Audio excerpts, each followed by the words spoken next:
Thank you. Well, those songs went with today's message and with my week. So it is so cool.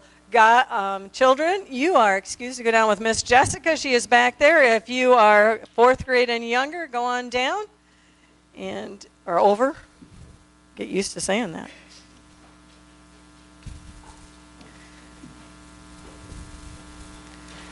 A lot of us were pretty surprised of the past few weeks, or months, I guess. A couple of restaurants in Rochester closed that a lot of us are pretty well used to.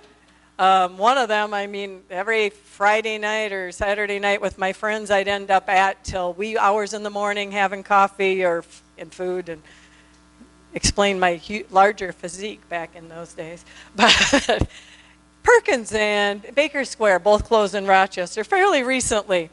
And for those of us that are those kind of, family restaurants, those 24-hour type things and big breakfast things, those are gone. I mean, that was where I've been doing my meetings, is Perkins and Baker Square. Now I don't know what I'm going to do with meetings because it's awkward for me and somebody from the opposite sex to have a meeting together in a, So that I do them in a public places most of the time. So just to not worry about stuff. And so now I'm going to have to figure out a new spot. But those are, it kind of surprised us. And they closed in recent days, and people are asking, why? What happened? According to the Post Bulletin, it said experts say there's usually more than one reason for a business to close. However, the growing popularity of original, non-chain restaurants in Rochester could be the factor.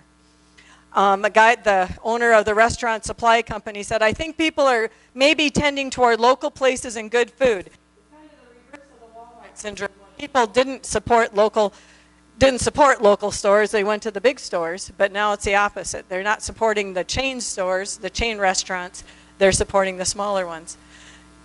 Now, I'm going to probably kill this guy's name. The owner of the Dutch of Pannenkoeken just got recently closed too. But his was for a different reason. They tore down the hotel that it was in. He was located in the basement of Days Inn, or the main floor of Days Inn. And he was kind of surprised too. He said, we're having a record year before we closed. In fact, the last 3 years, he's had record years. But he thought maybe the reason that his restaurant was doing better than maybe Perkins and Baker Square is that they're small enough and they're family owned. And because, he said, I can ask the servers, what's working, what isn't? And he can change it overnight. He doesn't have to wait till every single other store like his changes at the same time. And so he said they had a lot more flexibility where they could change and do things like that. He's planning on opening another Pannenkoeken fairly soon. By the end of this year, it'll be open.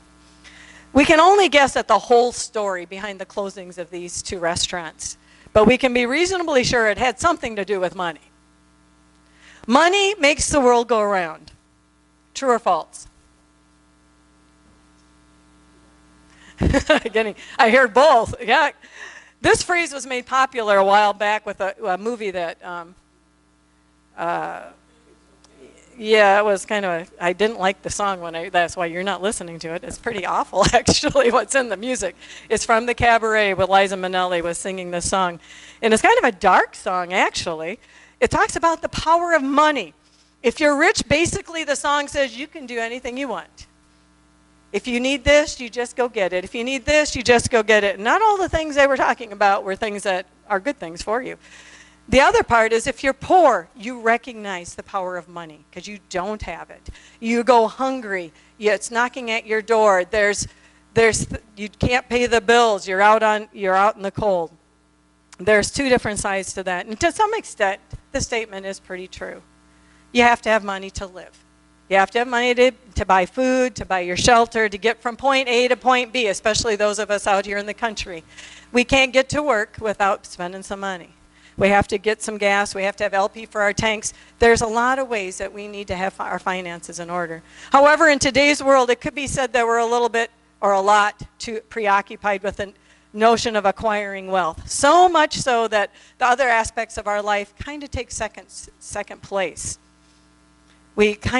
Success becomes the main driver of our lives instead of the things that are more important. This includes the amount of money we earned. That's how success is determined, about how much money we earn, what kind of house we have, how big of a car we drive, or what kind of car we drive. Or, and then if a person doesn't have any money, if they're poor, they try to find ways to fulfill their needs. They try to find those finances. Money enables us to have a better quality of life. More money means bigger and better houses, and better cars, and better entertainment. And it helps us to have a better chance at going to school and to maybe acquiring that kind of thing as we get older. It helps us to pursue our dreams. In the movie It's a Wonderful Life, how many of you saw it over Christmas? Wow, we got to work on that. But many of you are very familiar with it. George Bailey has misplaced, his bank has misplaced $8,000. Now, I should have looked up what that would be worth now, but that would be quite a bit. It's $250,000? Okay, so comparatively, it would be worth, his bank misplaced $250,000. That's a big deal. And since he is the CEO of the Savings and Loan, the buck stopped with him. It was his responsibility. He could have blamed his uncle and he could have kind of got out of it, but it would have still been his problem to deal with and to take care of. So he was going around trying to figure out what he was going to do. And he was looking for it everywhere, turned everything upside down. And then he got to the place he had this life insurance policy. And he looked at that and he found out that basically he was richer dead than he was alive. So he's going to do himself in, not realizing that insurance policies probably don't pay for it if you kill yourself. He probably forgot that part. But so he's thinking about doing himself in, and here God sends him Clarence. We all love Clarence. Clarence is the angel, second class, hasn't have his wings yet, but he figured out a way to save George. He jumps in the water, and George saves him. And so they're talking together in the bridge house, and Clarence they're talking about money, because George says, well, if you're really going to help me, I need $8,000. He says, do you got that in your pocket? And Clarence said, no, we don't need money where I come from. And George says, see if it works. Comes in pretty handy down here. Because it comes in pretty handy down here. We need money. Clarence, he was in heaven. They don't need money in heaven. But we aren't there yet. But did you know, God's word makes a big deal about money. God talks about money all the time. And I found that interesting. Do you know that 16 out of 38 of Christ's parables deal with money? There is more said in the New Testament about money than heaven and hell combined. Money is spoken about 5 times more than about prayer. So why is money such a big deal to God? Well, he knew money would stand. I think Jesus knew that, so that was going to be something that could stand between us and God. It would get in the way more than anything else. And it causes more Christians to live in discouragement and defeat than anything else.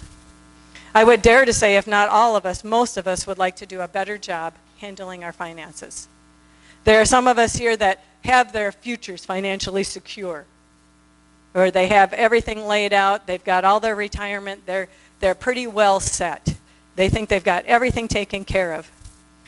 I imagine there's others of us here that are living paycheck to paycheck. And a lot of times when we get to the end of the month, there is more month than there is paycheck.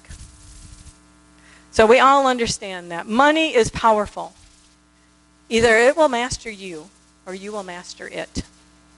So here are a couple of fresh statistics from the government to determine individuals' preparedness for a small-scale emergency. Say you need $400 because your car broke down. That's pretty normal for most of us. That has happened a time or two. Or your furnace just went out, or who knows. But $400 isn't really a big emergency when you think about some of how expensive a number of our emergencies have been. So when you think about that, it could be you need to replace your dryer, your washer, anything. Those are, so it's $400. Just over half, 56% said they could fairly easily take care of that. They had the money in the bank, or they could get it easily. They had it in their savings, or maybe they could put it on a credit card but be able to pay it off that month. So 56%.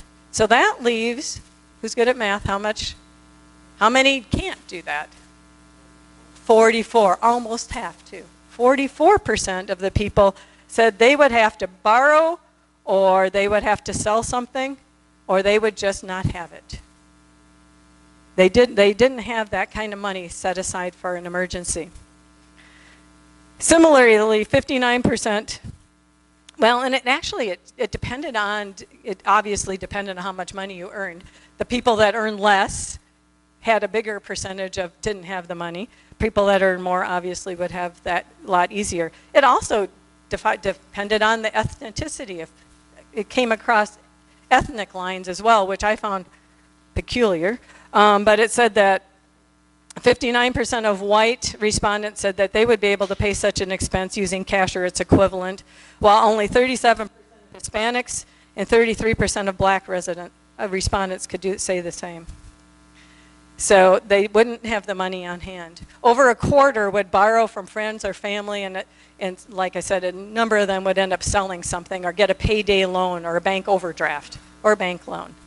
According to the Federal Reserve report, nearly 44% of Americans couldn't cover a $400 emergency expense without borrowing the money. More than half of the households had less than 3 months' worth of income in a readily available savings account.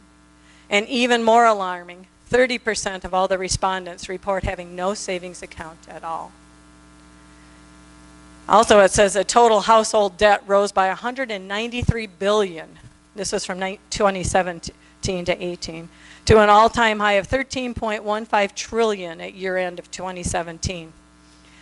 And then you go on, the numbers don't get a lot better. Mortgage debt balances rose the most in December of 2017 by $139 billion to $8.88 trillion from the previous quarter.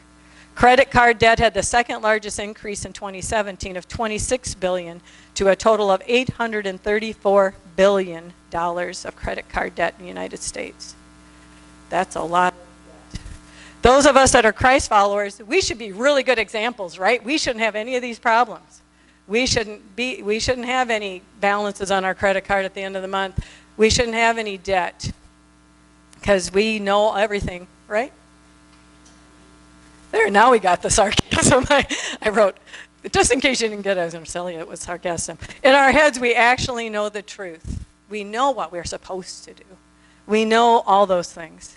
But George Barna, who likes to do these Christian versus non-Christian surveys, he surveyed a number of non-Christians and people who identify themselves as Christ followers, and he discovered that when they're asked, your personal financial situation is getting better, born-again Christians said 27% said theirs was getting better. Non-Christians said 28% were getting better. Their personal finances were getting better. When asked if they felt like it was impossible to get ahead because of their financial debt, born-again Christians, 33% agreed with that. Non-Christians, 39%. This one is very discouraging for many of us nonprofit people. Donated any money to a nonprofit organization in the past month. Born-again Christians, 47%. Non-Christians, 48%. Bought a lottery ticket in the past week. Born-again Christians, 23%. Non-Christians, 27%. So what's my point? Many of us in this room are adamant about living by the truth. By living by God's word, we want to do what's right. We want to be all that God has created us to be.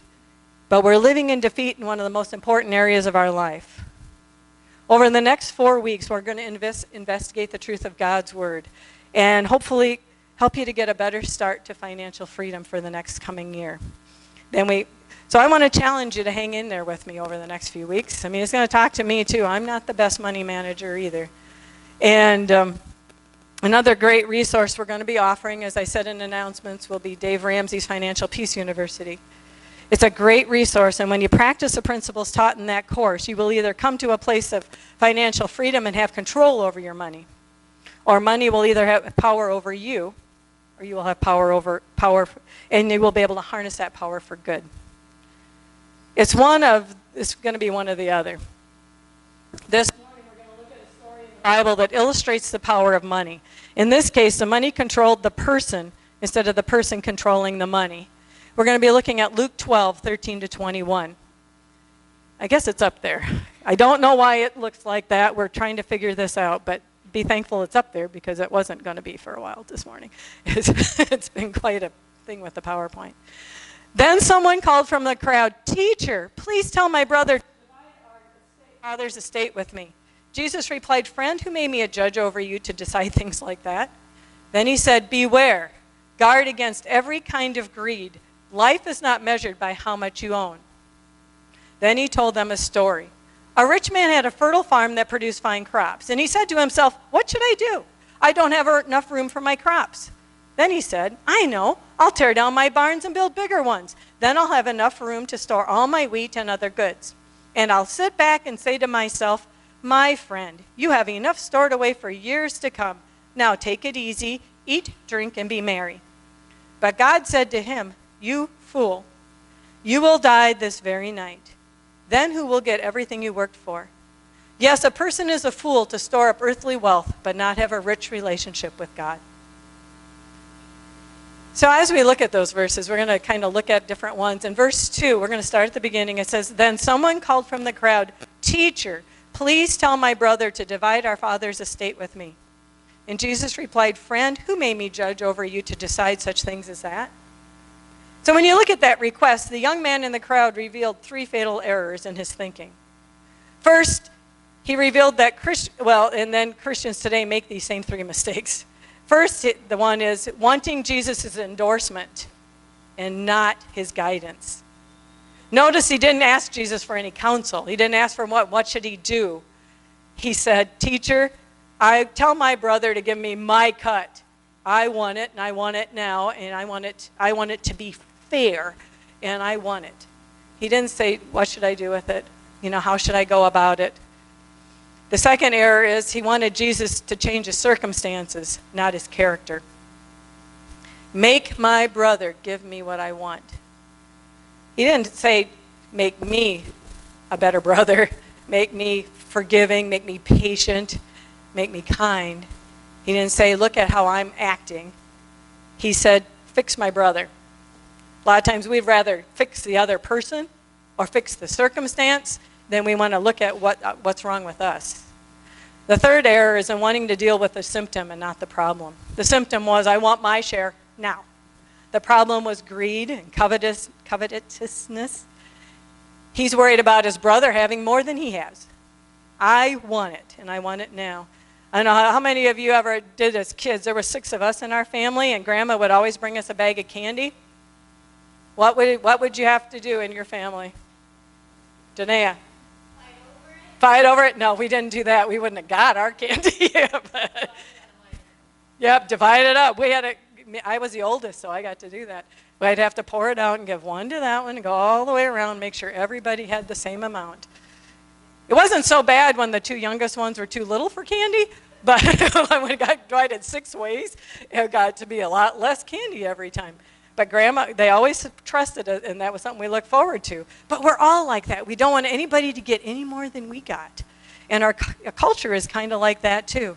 But as we looked, this young man didn't want to talk about his character, only about how he should get what he thought he deserved. So these 3 errors are played out again and again in our lives and in our culture. Many times we don't want to follow God's plan. We just want what he can give us. We want him to endorse our plan.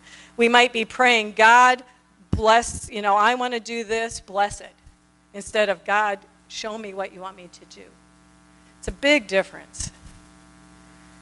Sometimes it's so much easier to deal with circumstances than with character.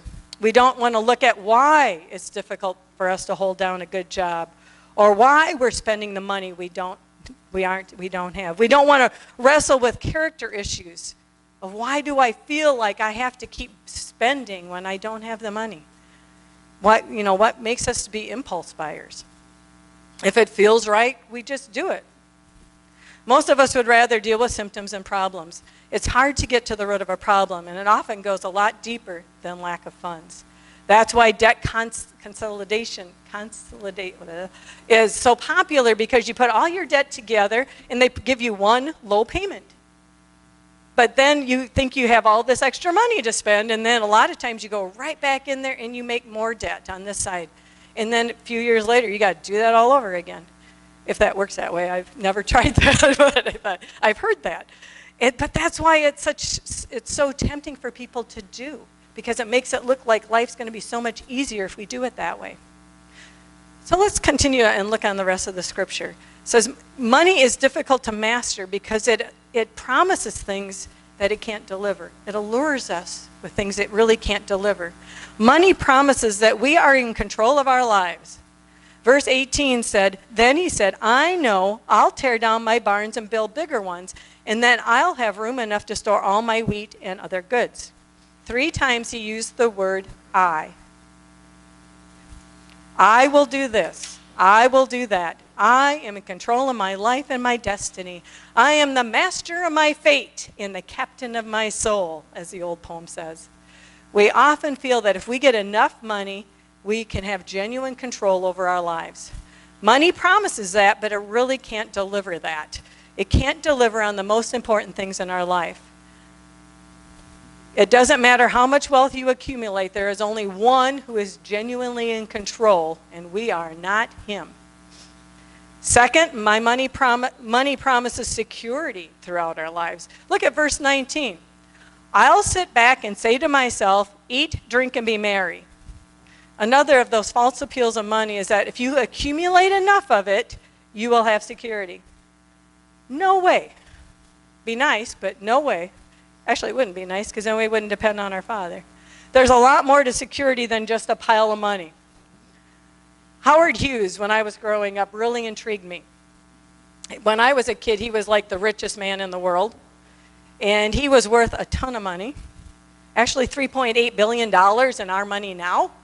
When he died, that's what he was worth in 1976. So like I said, it was a long time ago, so I was a kid.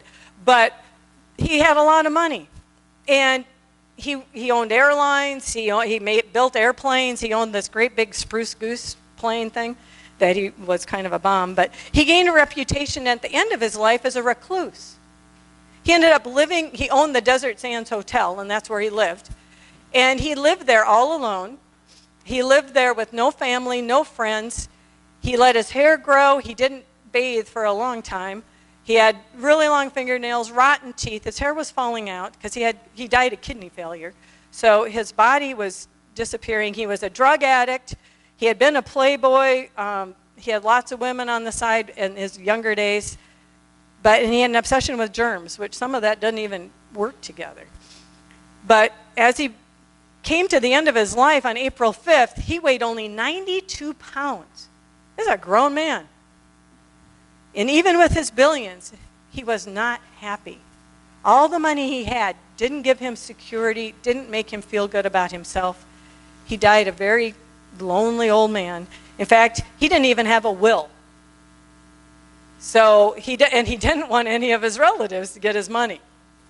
So I guess he should have had a will, because eventually, they said it took 30 years. It wasn't all that long ago. They finally got his estate divvied up.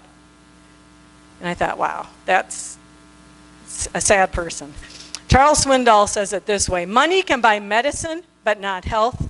Money can buy a house, but not a home. Money can buy entertainment, but not happiness. And money can buy the good life, but not eternal life. The ironic part is that money tempts us to stray from or even outright reject the only one who can offer real security in this life and the next. Money promises, the last thing money promises is significance in our lives. Deep within all of us is a yearning to be well thought of and accepted. We want to be somebody. In our society, we're taught that you're somebody if you have a certain kind of car, or if you wear certain kinds of clothes, or if you take certain kinds of vacations. All of that costs money. So we spend and we spend until we don't have any money left. And we borrow so we can keep up with everybody around us. And we just want people to notice us. We say, please, look at me.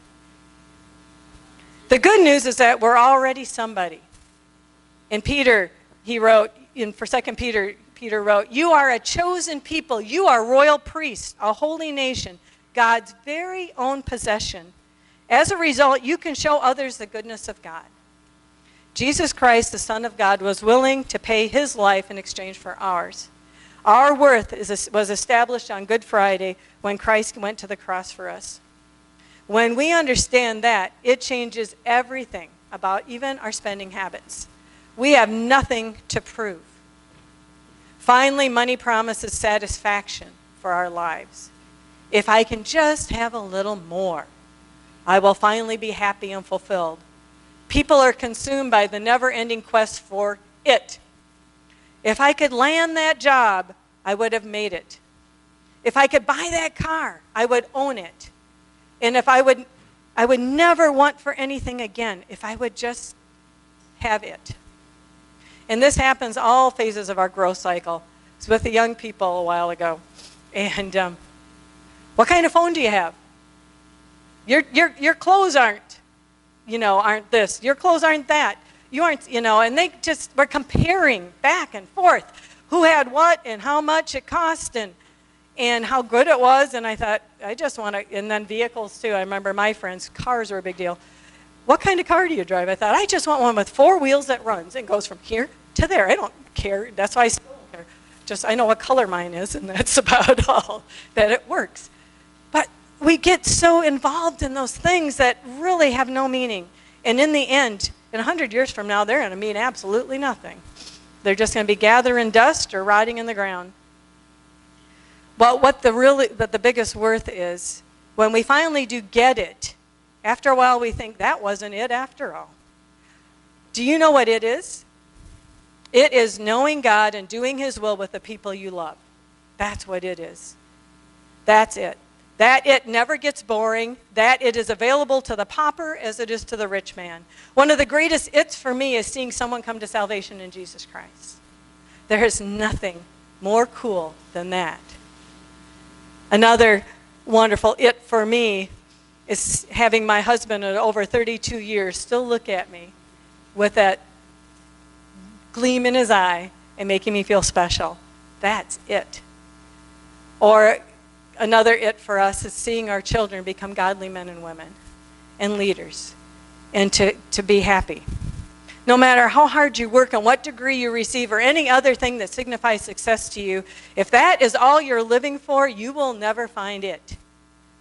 We will find it only as we give our life to knowing God and knowing His will for our life and doing that will with the people that we love. When we don't master our money, we end up cheating God. In the story, one of the things the rich farmer was judged for was not being rich toward God. Instead of loving money, he could have used his money to love God. 1 Timothy says, teach those who are rich in this world not to be proud and not to trust in their money, which is so unreliable. Their trust should be in God, who richly gives us all we need for our enjoyment. Tell them to use their money to do good. They should be rich in good works and generous to those in need, always being ready to share with others. By doing this, we will be storing up their treasure as good foundation for the future so that they may experience true life.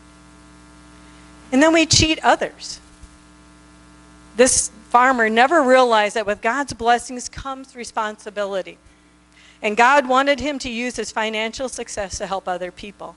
The psalmist wrote in Psalm 112, they themselves will be wealthy and their good deeds will last forever. Light shines in the darkness for the godly. They are generous, compassionate, and righteous. Good comes to those who lend money generously and conduct their business fairly. Such people will not be overcome by evil. Those who are righteous will be long remembered.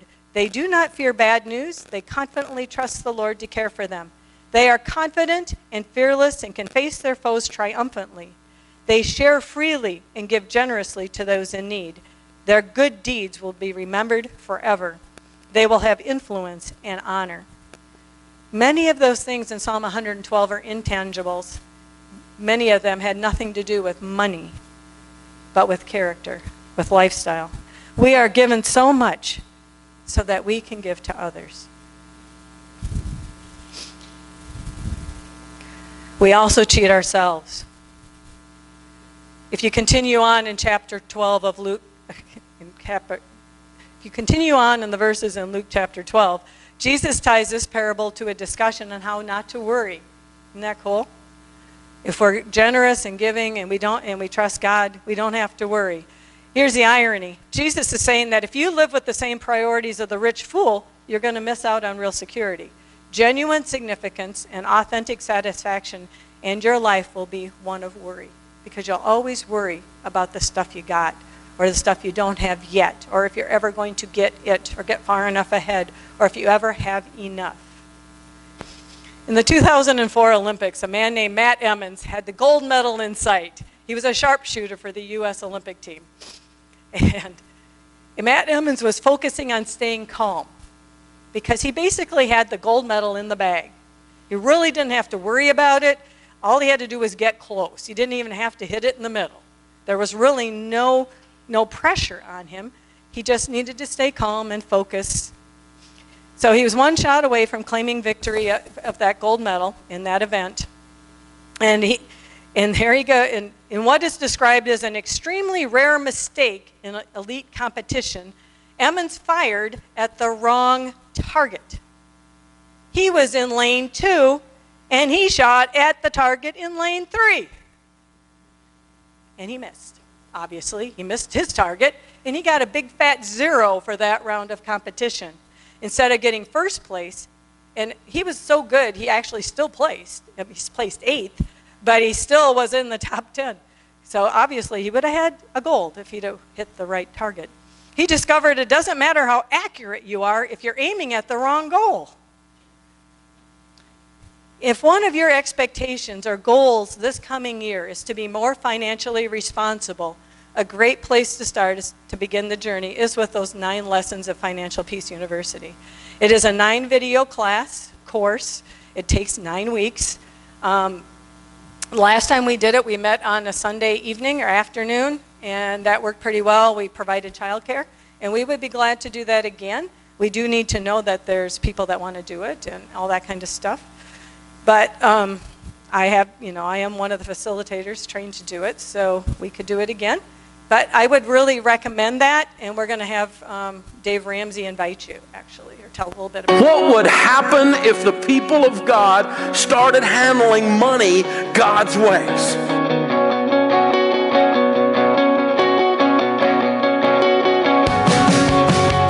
You work too hard to get to the end of your life and have nothing to show for it. This is my family's legacy that I'm talking about here. I've got to have a plan and be focused. That knowledge that you pass down to your kids, that is how you change a family tree. You change your life when you get sick and tired of being sick and tired.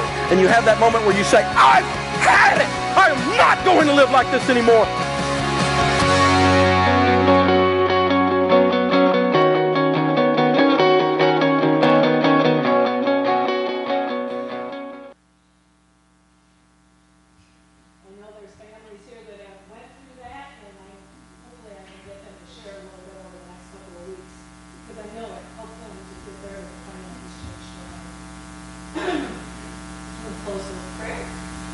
Dear Father, we come to you today. Money is a difficult topic. It's not one that preachers like to preach on, because you always hear that that's all we ever do. And Lord, we want to bring this to you because we all could use that help. I mean, possibly there's somebody here that I know I can still use that help for sure. And Lord, I just bring that to you today, that you will help each one of us in this one area of our life that affects every single one of us, from the youngest to the oldest.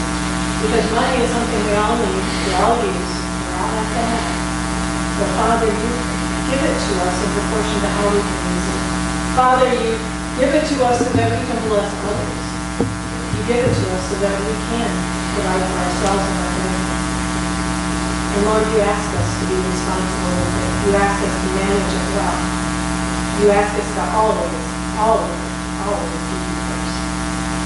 And Lord, as we go our separate ways this day, and as we continue to think about this in the days and weeks ahead, Lord, help us to keep you first as we plan our finances, as we do our budgeting for 2019 and into the future. Help us to make sure that you are our cornerstone, that you are the one that we base everything that we believe on.